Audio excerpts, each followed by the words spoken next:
Sheriff Smith, there's some things that we wanted to address in regards to Senate Bill 4, House Bill 4, which is kind of the version to that. So, of course, it's still on the governor's desk as we know at this moment. It hasn't been put into effect, but there are some concerns that the Latino and Hispanic community have. What are some of those concerns you want to address? The main concerns that I have heard, and I was there when the author of the bill in the Senate and the House read the bill. I know what's in the bill. I have a copy of the bill. And there's certain instances where people cannot be removed. One if they're in a hospital, one if they're in a nursing home, one if they're in school, or high school or secondary education. If they have been here before the bill was enacted, it doesn't affect them. So if they've been here 5, 10 years, or even 2 years, or even last week, anytime before this bill goes into effect, it does not affect them. What has to happen for the first part of the bill to be in effect, which is entering the country illegally at a non-border crossing, is that you almost have to be observed doing it. So what we've talked about with the Sheriff's Association is somewhere within the same county or adjoining county, or somewhere where they have a border crossing or a border checkpoint, which could be a couple of counties within the United States. That's the only way you're going to show that that's the only way you're going to have probable cause, I should say, that they entered the country illegally. So you're looking at border sheriffs, or they're going to be the majority of the ones dealing with this. With that being said, my purpose as the president of the Sheriff's Association of Texas was to testify as to how that would adversely affect those sheriff's offices on or near the border with overpopulation, because once you're arrested for that, you could leave immediately after you're fingerprinted and everything, and agree to voluntarily go back to the country of origin. That's one thing you can do, but you will be documented as having been there before.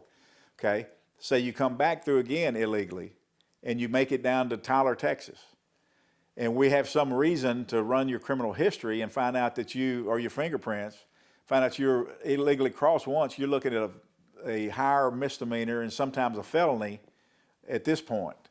Okay, even the misdemeanor that's charged, the first entry, if you choose not to go back, you have to serve the whole time in jail. You're not eligible for bond. So that is going to overwhelm these border jails, many of which only hold, some I think hold single-digit number of inmates. So what they're going to try to do, is my understanding, is they have two or three Operation Lone Star facilities that have been designated for Lone Star use, which will be the place that they'll be keeping them in the meantime. Okay, that will relieve those jails, but it will take the deputies off the street sometimes to travel 3 counties over to that Operation Lone Star facility, be away from patrolling their county. So that's a concern for the sheriffs on the border. And especially not being able to transport them and overpopulating the jail is a big concern, because the jail commission doesn't look at why you're overpopulated. If you're overpopulated, you're out of compliance. So those are the main concerns for the sheriff. But what I want to do, what my purpose today is to relieve the ones that are here now that may not be here under the proper circumstances, and say they're the victim or a witness to a aggravated assault, a homicide, some very serious crime. They're not likely to want to talk to law enforcement because they think we're going to deport them. That is absolutely 100% false. That's not the intent of the law. That's not the intent of the sheriff's offices or sheriffs throughout the state of Texas. What we're trying to do is stop the people from coming across the non-checkpoints because of what's coming, the human trafficking and the drug trafficking of fentanyl, methamphetamine, heroin, and cocaine. That, especially the fentanyl, I've got reports here recently where kids are using it, putting it on marijuana now, and it's killing our kids. The main reason and the main purpose for that is not to stop people from coming here, even though what needs to happen exactly what needs to happen is Border Patrol needs to be turned loose to do their job by the President of the United States, who has the ability to do that, instead of tying their hands. And the Border Patrol needs to be turned loose to monitor certain parts of the border to ensure that they go through the proper ports of entry. But what also has to happen, and I've been saying this for years, what has to happen, if you want people to come here legally, you can't make them go through a process that takes 5, 6, 7, 8, or 10 years. That is entirely too long. If it were not for immigration, I would not be sitting here today. My ancestors would not be here in the United States if it were not for immigration. So we're not anti-immigration. What we've got to do is we've got to stop the porous border. And what some of these people are being made to bring over in these backpacks and stuff, not even knowing what they're carrying, just to get themselves across for the coyotes or the cartels. That's what we're trying to stop. We're trying to stop. They're being victimized. The ones coming across the border are being victimized. There have been many reports of being raped. I've heard of families being separated once they got over here, and the mother taken from them, don't even know where the mother is, turned into prostitution to pay off the bill to get them, the family, across the border. That's wrong. That is a human travesty, and it's got to be stopped. There's so many things that it turns the people coming over here, they're being victimized. The people living here and living even up as far as New York, all the way across the country, are being victimized by their kids being killed by fentanyl. If we could stop the porous border, we could stop most of the illegal, illicit drugs coming across. And that's what it's all about. It's not about people trying to make a better life for themselves. It's not about uprooting them and sending them back to Mexico. It has nothing to do with that. Anybody that's here before the bill was filed, before the bill goes into existence, it does not affect 1%. And so, and like you were telling, just to clarify again, so the people here of East Texas, of Smith County under your jurisdiction, they shouldn't have any specific worry in regards to Senate Bill 4. I will give them my word. If they're a victim or a witness of a crime, and they were here prior to the date that this law goes into effect, and only guilty of the second part, which they would have already had to been deported once for that to go into effect, they won't be bothered. We're in the business of investigating crime. To investigate crime properly, if we have someone that is not legally coming to the United States, we have to overlook that. If we're going to clear that crime, anybody's a victim. I don't care if it's somebody that's here illegally or not, they're still a human being. And this office here will investigate the crime, whether it be a illegal alien or undocumented immigrant, whatever you want to call it, or somebody that's lived here all their life. We're going to do 100% for one, just like we would the other. And they're all human beings. And this law will not affect anybody that has been here before the law goes into effect. And do you think that's going to be going down, this sort of statement, be going down to the other counties here in East Texas and also? Oh, I think so. I testified with border sheriffs. I talked to border sheriffs. I've got border sheriffs that I named as on my director staff.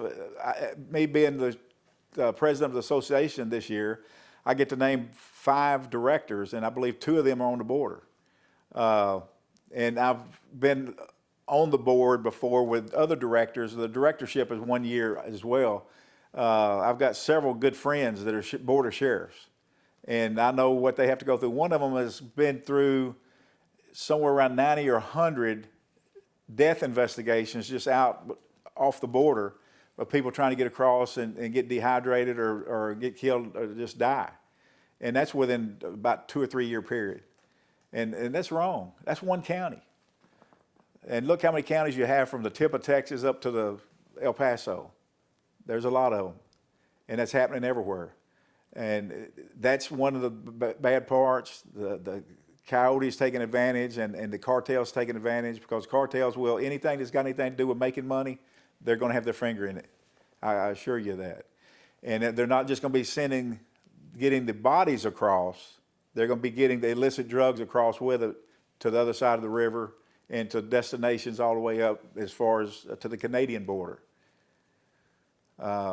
We have evidence of that from people we've stopped on the interstate and interdicted that have been to New Jersey and delivered fentanyl, and that didn't deliver all of it. We got them with fentanyl coming back towards the border.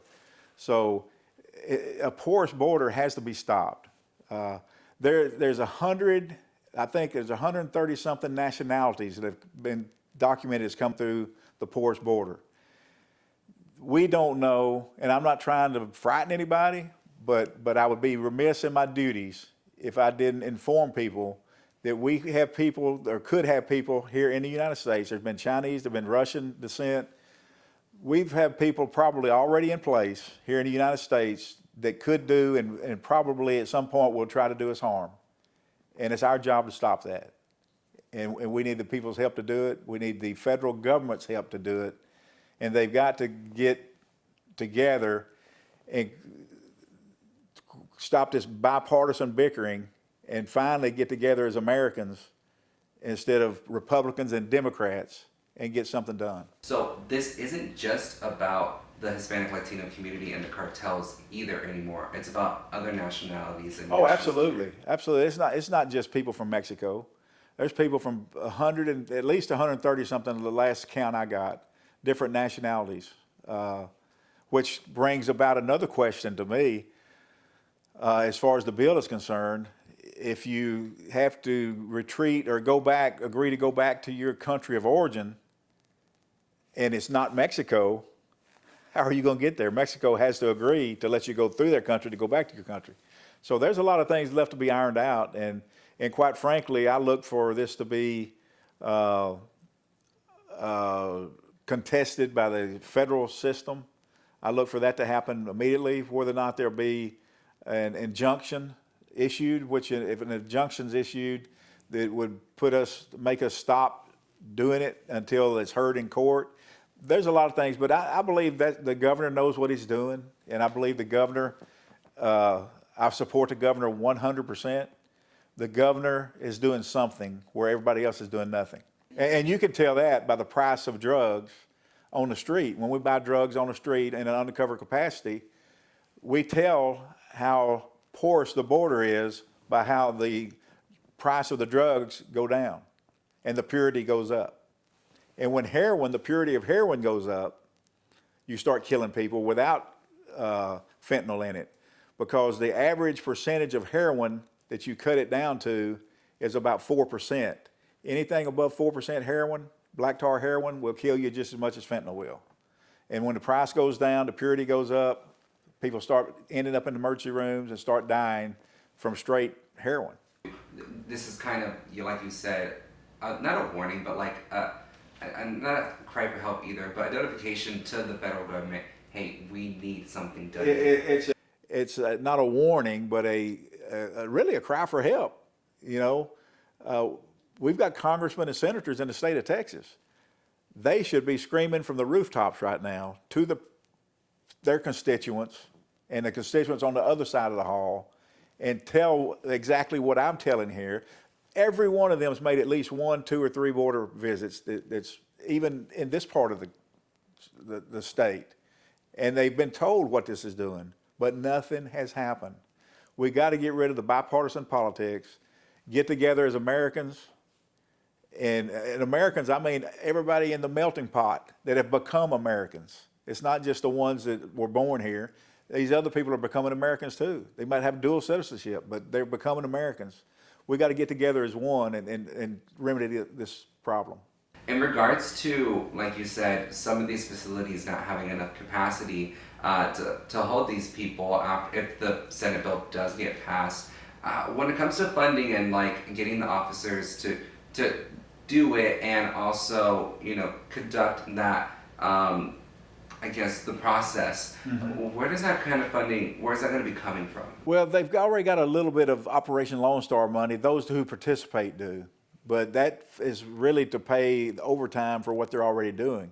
There's no money, as far as I know of, that is for transporting, as far as transporting to 3 counties across to a Lone Star facility, or money to pay somebody to be there to take that person's place while he's transporting and outside their county, because I've got a 400-person department here in the sheriff's office. About probably close to 200 of those are commissioned law enforcement officers. Others are detention officers, others are support personnel. The sheriffs are actually working patrol in some of these locations. They have 3 deputies, and they can't sustain what they have to sustain with that little number of personnel. That's why DPS is down on the border. It's why Parks and Wildlife is on the border. It's why the National Guard is on the border, is to help. And Border Patrol is there with us on the border, but it depends on what day it is and which way the wind's blowing, whether they're able to help us or allowed to help us or not. I've heard this from many sheriffs. It changes weekly what they're allowed to do.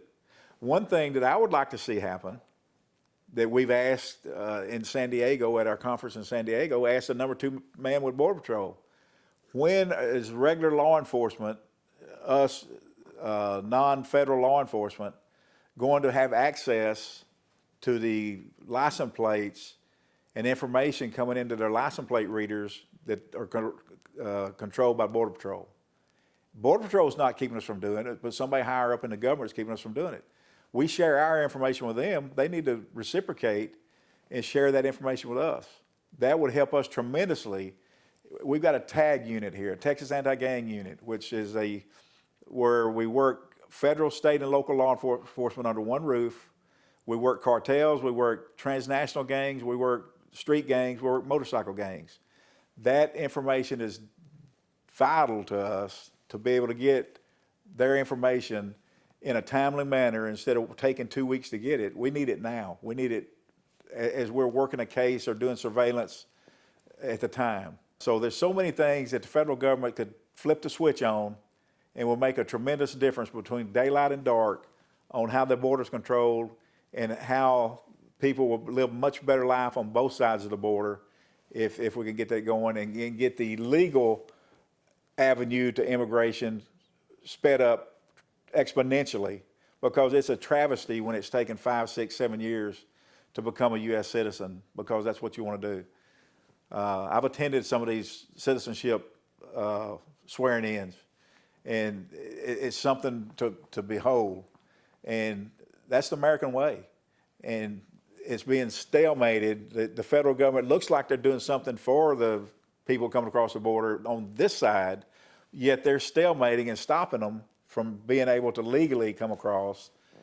And again, when they start coming across and finding holes the way to come across, they'll do anything to get to the United States, including hiring coyotes or the cartels to get them here and pay whatever it takes for them to do it. And many times it ends up in them having to work that out for the cartels and everything once they get to the United States. And that's wrong. That is a detriment to not only the state of Texas, but the United States and also to Mexico. The citizens trying to come here, they're victimized.